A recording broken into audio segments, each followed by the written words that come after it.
चौथा सवाल किया, मुझे ये बताएं क़यामत कब आएगी, क़यामत कब आएगी। तो आप अलैहिस्सलाम ने कहा कि जो शख्स मुझसे सवाल कर रहा है वो शख्स और मैं बराबर ही जानते हैं, यानी तुम्हें भी इस बारे में कोई इल्म नहीं है कि क़यामत कब आएगी, मुझे भी इस बारे में कोई इल्म नहीं। ये इल्म अल्लाह ही के पास है कि क़यामत कब आएगी।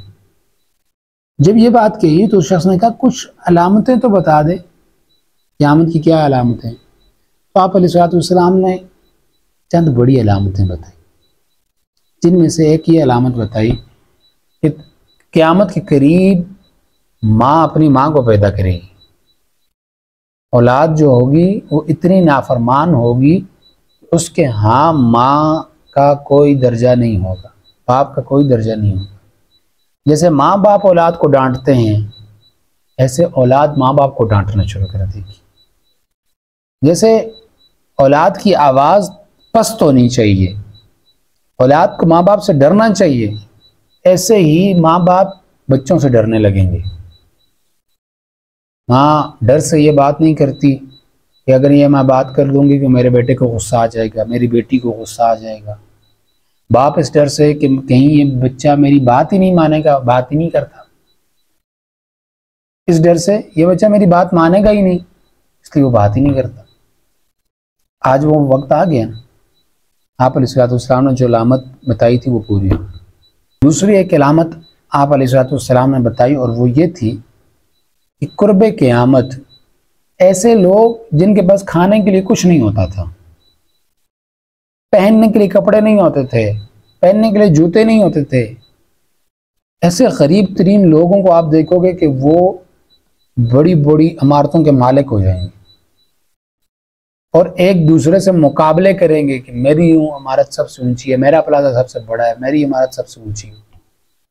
और जो अमीर लोग चलते आ रहे थे वो गरीब हो जाएंगे। वो क्या हो जाएंगे? गरीब हो जाएंगे। जो गरीब थे वो कहीं पहुंच जाएंगे। इसकी वजह यह थी कि लोगों की तरजीहात बदल जाएंगी। जो खानदानी रईस होता है, जो खानदानी अमीर इंसान होता है, उसके अंदर शराफत होती है। उसके अंदर क्या होती है? शराफत होती है। उसके अंदर एहसास होता है, वो गलत काम नहीं करता। इसका मतलब यह है कि कुर्बे क़यामत जितना पैसा कमाया जाएगा वो शरीफ इंसान नहीं कमा सकेगा। जिसके अंदर एहसास हो लोगों के लिए वो बंदा पैसा नहीं कमा सकेगा। पैसा कौन कमाएंगे? बदतमीज किस्म के लोग, गंदे लोग, गलीज तरीन लोग।